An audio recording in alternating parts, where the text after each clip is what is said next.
Hi everyone, welcome to Business on Date with Jay, where we deep dive into powerful ideas that shape the way we do business today.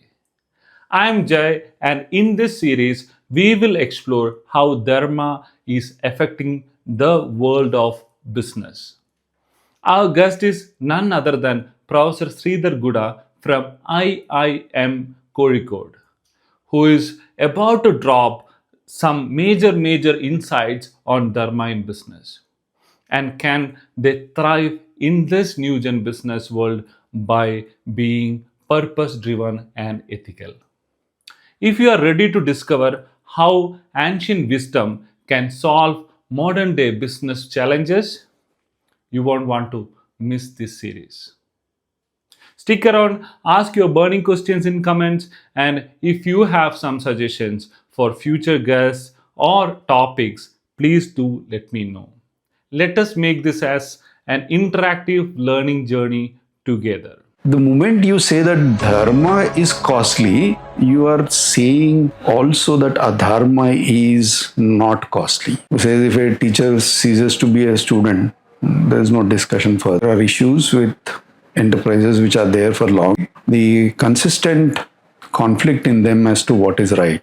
Now, what is right, what is wrong is a domain of what we call in the traditional Indian setup as dharma.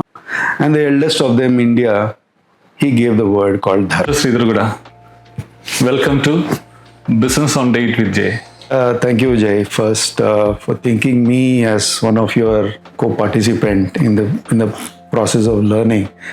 First, I would like to thank my parents and my teachers. For whatever I am today is because of them. And of course, my family who has been continuously supporting me. And if I have learned something, I think it has been only the blessings of God and of course the interactions that which I had with participants. So one of that program where we interacted was eventually the inflection point where we are now sitting. Yeah. So thanks to every moment of interactions that which made me learn. When you are saying that I'm a teacher, I'm always a learner. I think I am remembering one famous author who says if a teacher ceases to be a student, there is no discussion further. And the same is also a student. Student should also be a teacher. Otherwise, there is no meaning of a discussion. So it's a perennial state that which we move unless we reach something where Buddha has got his enlightenment and there's only one person who can give sermons. With that, I think I do agree that there are issues with enterprises which are there for a long time and business people who have just started or probably in the process of making themselves big. The consistent conflict in them as to what is right. The business is not just what it was there in the last few years. It's there since few centuries. If you really go through anywhere in this world, I think business has been there part and parcel of our system. So there would have been some kind of rules, they have emerged, and that's where we are now because of the evolution of business. Now, what is right, what is wrong is a domain of what we call in the traditional Indian setup as dharma. I'm again reminded of one of the speeches of Annie Besant, one of our freedom fighters who was sharing her wisdom in one of the conferences. I read it somewhere a long time back. She said, God created this world, and when God was creating certain countries, from the eternity, He gave each country one single word to propagate. Like for example, He chose Egypt for religion, Rome for law, Greece for beauty, Persia for purity, and the eldest of them, India, He gave the word called Dharma. And if you look at Dharma has been part and parcel of our system right from Rig Vedic period. So it seems that Dharma has been in one of the other meanings or synonymous meanings words. Dharma has been part and parcel of several shlokas of Rig Veda. But what do we understand first of all, even before we going even to know whether dharma is applicable in business? So the point here is, what is dharma? In a scholarly work, dharma has been debated by many scholars. And there is no unified definition of what is dharma. But in a laymanish kind of a word or set of words, dhara iti Dharma. That means that which holds or upholds is what is Dharma. Now here the question comes, what is that it is holding to? So it is holding on to the natural principles of this world which are governing. So it is all about how the order of this particular world is. And if you have some foundational principles which can uphold those, that is what is Dharma. So in that sense, it is a-religious. That means it is not just one religious word. So any religion can be Dharma, any faith can be a Dharma, any non-faith can also be following a Dharma. So in that sense, business can also follow Dharma. So what is the Dharma in a business? And are there some organizations which are literally going through the Dharmic viewpoint of organizing a business? Knowingly, unknowingly, yes. Oh, okay. So they don't need to tell that I'm a Dharmic organization, right? So, for example, one of my all-time favorites is Amul as a brand and as an organization, Gujarat Cooperative Milk Marketing. I like that logo of that. Yeah, it's the taste of India. Taste of India. Yeah. Now, just look at their entire philosophy.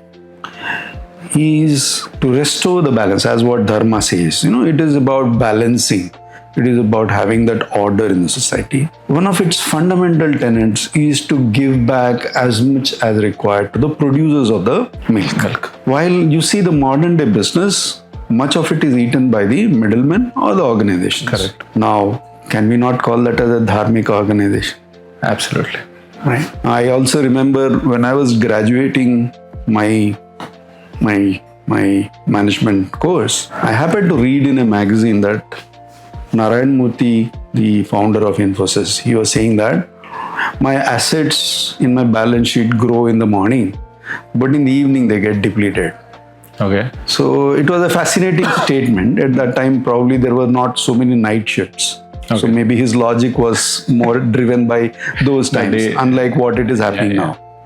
The point he was saying is that he had conceived the idea that his human resources are his assets. Right.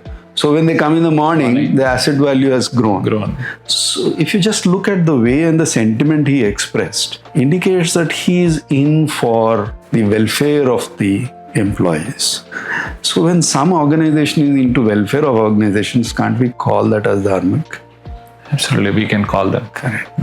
And there are several such organizations which work. For example, in US, there's an organization called Patagonia, which is absolutely environment friendly.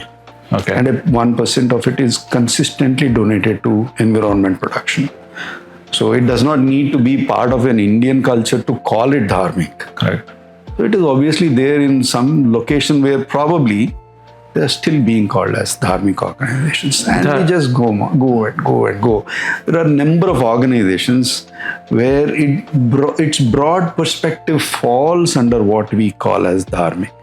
Ultimately, Dharmic organizations are those organizations which are trying to balance the nature, balance the society, provide ethical and moral values, and propagate them. So the word Dharma, lightly deviating, the word Dharma is Sanskrit, right? And what is the exact meaning of Dharma? It comes from a word called Dhra in Sanskrit. Again, the etymology, if you go actually in Rig Veda, it is said that the word Rita has been the most used word. Rita. Rita means order. Okay. Say, for example, this light is falling on me. The light's nature is that it has to propagate when there is a medium, when it allows. So that is its order. Right? If there is a water flowing, so its flow is its order. Right. So our ancient sages captured this wide wisdom in the form of orders that which the nature is. Right. And whenever there is a destruction to this order, it has a catastrophic impact on everyone, including the humans. Right. So what they conceived is that if this Rita is maintained, then we are perfectly in balance. Now slowly what happened, this Rita has been replaced over a long period of time since the Rigvedic time with a word called Dharma. Okay. So, but some scholars believe there is also a difference. Rita is more about natural order, Dharma is more about humanly behavioral or expressive kind of an order. But more or less, they mean the same part, and the etymology goes back to the Vedic times. Right. So we spoke about, we touched that dharma in business in a very top layer kind of stuff. So who should be practicing dharma in business? In a business? So the answer is, who is part of business? Okay. So dharma is not to be upholded by one individual who is the chief executive officer or the starter of an enterprise. So if somebody is involved in a part of a business as a customer, I need to do my part of being in dharma. In the same way, the enterprise stakeholders should have their own upholding of dharma. So dharma is not one guy does and rest is all adharmic. Yeah. So it cannot be like that. So actually that creates a doubt in me. I was following one podcast of that Hiranandani. And he says that before the sustainability and all those things were spoke about, Hiranandani city, they were a huge, massive plan for recycling the water, which was sustainable 25 years back. But at the same time, that will add cost to Hiranandani's projects, right? So there will be a cost impact on being dharmic or being correct or being right on doing what I have to do. Now the customer comes and asks me a cheaper rate, right? And now I can explain. See, I am being dharmic, so you have to pay me more, right? Yeah, I get what you're telling. So now tell me, I'll keep questioning the other way. Right. Let's assume somebody is adharmic. All right. Do you think they will not pose more price to the customers? Obviously, but so the issue it's our mindset we have grown into that only dharmic organizations are going to be costly. Yeah. Now, what is this cost that is important has to be deliberated. Now, if you really look at, again, I go back to my favorite organization, GCMMF, Amul. Look at the prices of ice cream and look at the quality. Right. Absolutely, they are serving the producers. You just go and look at the GCMF balance sheet. The amount of money that the producer gets back from the milk that which she or he is giving is humongous. All right. Yeah. And what is the price of what you're paying is just pittance when you compare to any big brands in ice creams. Right. And the taste and the quality is tremendously value proposition. So the moment you say that dharma is costly, you are saying also that adharma is not costly, which is by itself a mistake. Wrong statement. Yeah. So we may not like to see that as an equation.